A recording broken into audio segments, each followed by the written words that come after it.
பிள்ளைகளே பெற்றோருக்கு கீழ்ப்படியுங்கள், சபையாரே தேவனுக்கு கீழ்ப்படியுங்கள். கீழ்ப்படிதல் இருக்கிற வீட்டுல ஆசீர்வாதம் தங்கும். இவன் எந்த நேரத்துல கீழ்ப்படிஞ்சா? இந்த விதவை இங்கே சொல்றாரு, நீ போய் எனக்கு அப்பம் சுட்டு எனக்கு கொண்டு வான்னு சொல்றாரு. எந்த சூழ்நிலையில் அவர் கீழ்ப்படிந்தார்? கொஞ்சம் மாவா கொஞ்சம் அப்பம் இருந்துச்சு. அது மெசேஜ் பாயிண்ட் சொல்றேன். எப்ப தெரியுமா? அவன் சாவ போடுறாரு. என்ன சொன்னாங்க?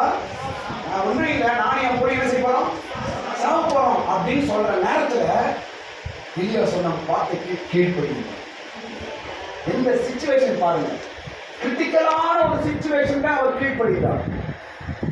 வாழ்க்கையே வாங்க நான் சாவ போறேன் அப்படிங்கிற நேரத்தில் அவங்க சொல்ற பேச்சு கேட்டேன். சூப்பர்ல, பாத்தீங்களா? அப்ப நம்ம எந்த நேரத்தில் கீழ்ப்படுகிறோம்? கீழ்ப்படுதல் மிக முக்கியம். ஸ்தோத்திரம். சொல்ற பேச்சை கேட்கணும். பிள்ளைகள் பாசு சொல்றாங்க கேட்கணும், கணவன் சொன்னா கேட்கணும், பெற்றோர்கள் சொன்னா பிள்ளைகள் கேட்கணும். ஸ்தோத்திரம். உங்க வீடு கீழ்ப்படிதல் வீடா இருந்தா உங்க வீடு ஆசீர்வாதமா இருக்குங்க.